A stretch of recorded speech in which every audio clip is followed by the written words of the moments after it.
Muito bem, pessoal. Nós vamos falar agora sobre o efeito Joule, né? Ou mais precisamente o efeito Joule, uma vez que foi observado e estudado pelo físico britânico James Prescott Joule, né? O efeito Joule, ou efeito Joule, como é mais comumente conhecido entre nós, né? É o efeito que provoca o aquecimento do meio por onde circula a corrente elétrica.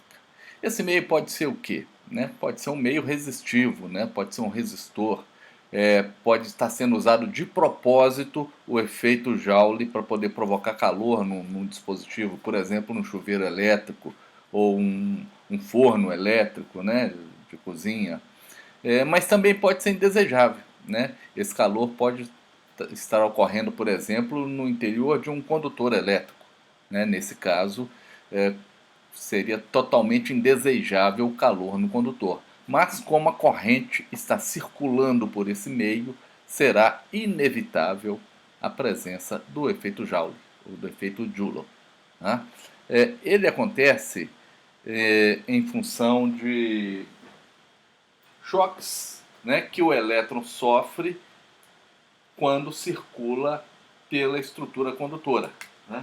Então, nós sabemos que a corrente elétrica, né, é a carga do elétron que vai circular, né, por um meio que favoreça a circulação dessa corrente. Né? Esse elétron que está circulando para conseguir, né, estabelecer a circulação da corrente elétrica precisa de se alojar na órbita de um átomo desse meio condutor. Né? Com isso, para que ele consiga um espaço aqui, ele vai chocar com essa estrutura. Né?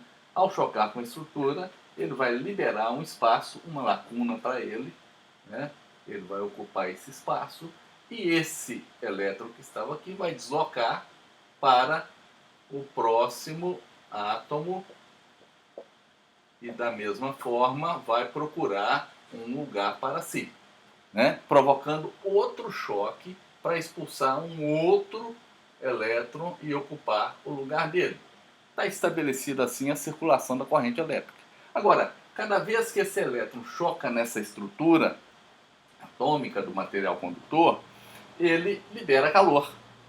Esse calor que ele libera, né, foi estudado, né, na ocasião, não que o Joule sabia que se tratava do movimento de elétrons, mas ele estudou o efeito, né, dessa circulação da corrente elétrica. Então ele estudou esse efeito chegando à conclusão, né, ele mediu inclusive a quantidade de calor. Ele chegou à conclusão que a quantidade de calor na circulação dessa corrente elétrica era proporcional à potência dissipada, né, potência Watt dissipada, e diretamente proporcional ao tempo em segundos, né, o intervalo de tempo que a corrente estava circulando por aquele circuito.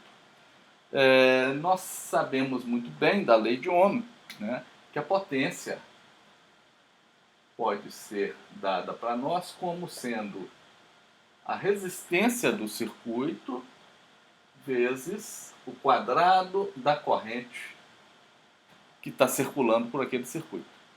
Então, substituindo na equação, ficaria R I ao quadrado vezes o tempo em segundos, a quantidade de calor dissipado por efeito Joule. Né?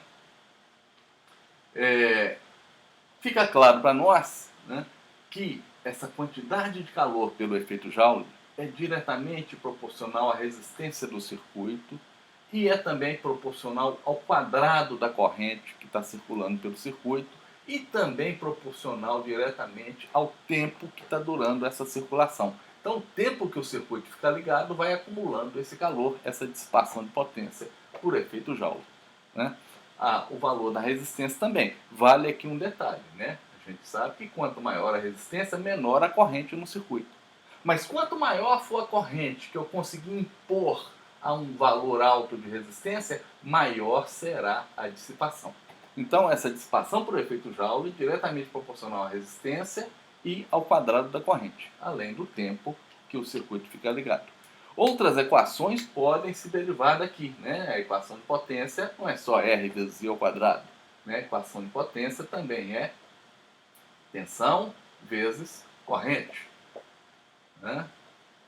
E também podemos ter quantidade de energia dissipada por efeito Joule igual também a tensão ao quadrado sobre resistência vezes o tempo em segundos. Todas essas aqui são fórmulas derivadas da fórmula da potência. Ok? Bom, por exemplo, se tivermos um circuito, se o nosso circuito for puramente uma lâmpada incandescente, daquelas bem antigas, né? A lâmpada de filamento.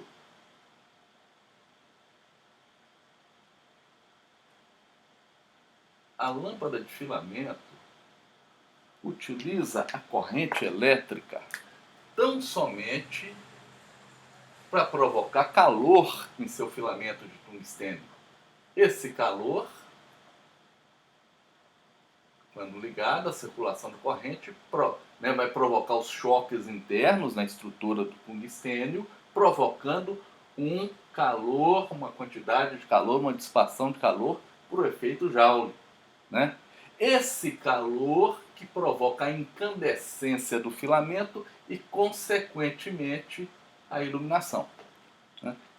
Então, assim, é um dispositivo de baixíssimo rendimento, né? Uma lâmpada incandescente. Tanto é que hoje a aplicação dela está totalmente restrita, né? Hoje, o mais comum hoje é uma luz de LED, né? O LED dissipa muito menos calor e concentra toda a corrente na produção de luz, né? Pouco antes do LED, aquela lâmpada eletrônica, a lâmpada fluorescente eletrônica, né? Que também concentra mais, né, o uso da corrente mais para produzir luz do que calor, né? Então ficou totalmente em desuso essa nossa lâmpada incandescente. Mas, por exemplo, se eu tenho uma lâmpada incandescente que me consome, por exemplo, 100 watts. 100 watts. Né? Essa lâmpada vai dissipar uma quantidade de calor por efeito Joule, né? Vamos dizer no intervalo de 1 minuto, né? Intervalo de tempo igual a 1 minuto. Quanto de calor por efeito Joule essa lâmpada dissipará, né? Vai dissipar uma quantidade de Q igual a potência da lâmpada, 100, vezes o tempo em segundos. 1 minuto são 60 segundos. Resulta para nós que, se ela ficar ligada por 1 minuto, vai dissipar 6.000 joules. E se ela ficar ligada por 2 minutos, vai dissipar o dobro de 6.000, vai dissipar 12.000. E se ficar ligado por 30 segundos, 100 vezes 30 vai resultar em 3.000 joules. Então, quanto mais tempo essa lâmpada ficar ligada, maior será a dissipação por efeito Joule provocado por essa lâmpada. Tá? Como material de apoio, nós vamos ter aí também esse material aqui do Mundo Educação, né, que explica de forma até muito melhor do que eu o que é o efeito Joule, né, que é o fenômeno físico no qual a passagem da corrente elétrica através de algum meio resulta em seu aquecimento, né. Olha, para que haja dissipação de energia pelo efeito Joule, é necessário que o meio que é atravessado pela corrente apresente alguma resistência elétrica. Se o meio for um supercondutor, né, um condutor que possua resistência nula à circulação da corrente, não teremos dissipação de calor por efeito Joule, né? Seria um caso ideal, né? Mas os nossos condutores, né, sabemos muito bem, todos eles, né, de nosso uso prático, todos eles exibem uma quantidade de resistência. E essa quantidade de resistência do condutor é que será o nosso problema na instalação elétrica, porque ela vai gerar um certo calor indesejável. Lógico que algumas vezes, né, como por exemplo no chuveiro elétrico, ou no secador de cabelos, ou na chapinha, a produção de calor é o objetivo, né? Nesse caso estaremos usando o efeito Joule, né, totalmente a nosso favor. Perceba que isso aqui é provavelmente uma resistência de um forno elétrico, né, que está conectado entre esses dois terminais da resistência. Inclusive que está preto nessa região e só avermelha a partir daqui. Por quê? Porque essa região aqui, olha, é uma região de baixa resistência, região condutora, né? O material que é feito essa resistência começa a acontecer, a se opor a partir daqui, né? Isso é lógico, é para não provocar um aquecimento lá no cabo e na conexão elétrica dele, tá? Então, olha, né, reforçando mais uma vez, né, quantidade de calor dissipada é proporcional ao quadrado da corrente elétrica. Corrente ao quadrado. É proporcional também, diretamente proporcional a valor da resistência, né, a quantidade de oposição que o material está fazendo. E é proporcional ao tempo que esse elemento ficou ligado. Então, isso que vai determinar a quantidade de calor por efeito Joule.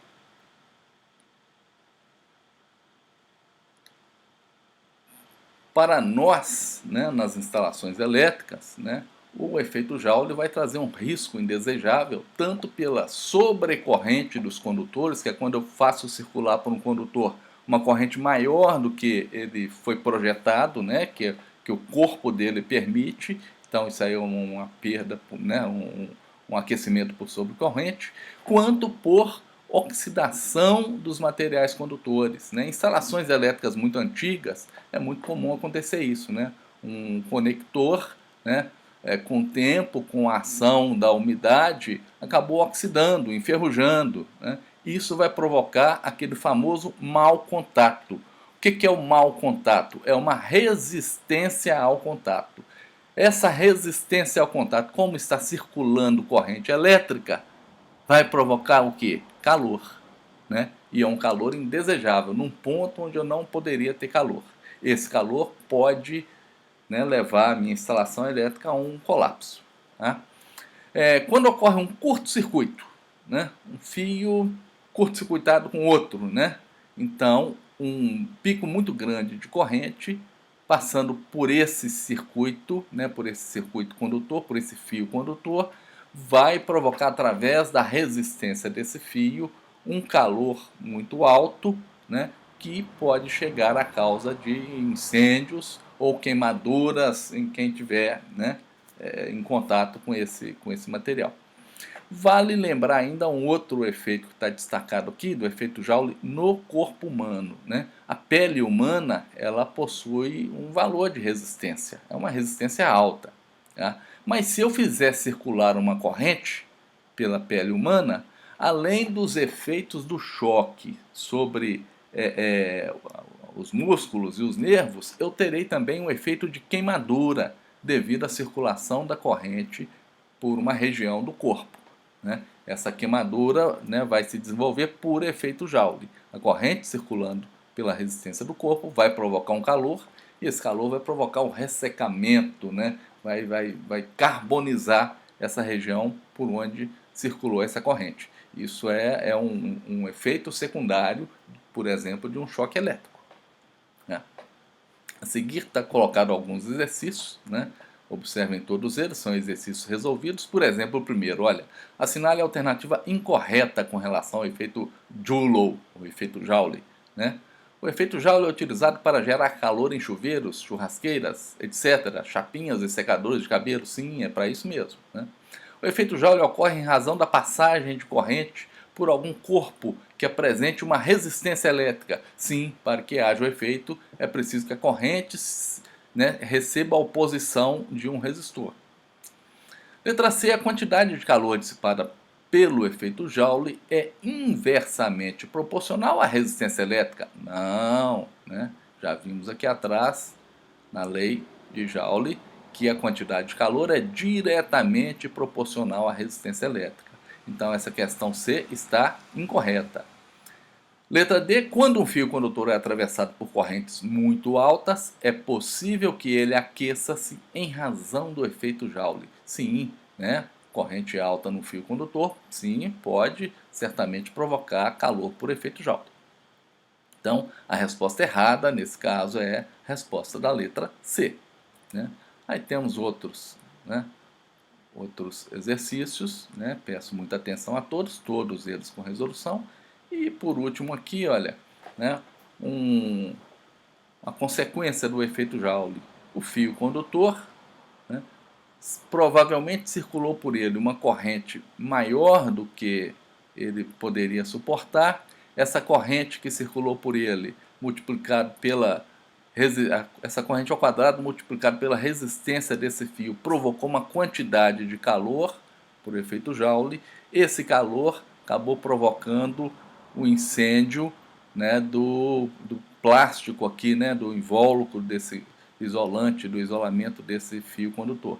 Isso, além dessa chama, né, a queima desse isolamento, consequentemente, provocará um curto-circuito aqui nesses fios, e esse curto-circuito aí sim vai provocar uma chama muito maior, né, um faiscamento muito maior, que pode levar a um incêndio de graves consequências. Ok, então, é esse o material que nós temos, né? Façam um bom uso dele, uma leitura com bastante atenção, e na sequência temos um exercício, né, mais aprofundado da lei de Ohm e com alguma questão também sobre efeito Joule, ou efeito Joule. Muito obrigado.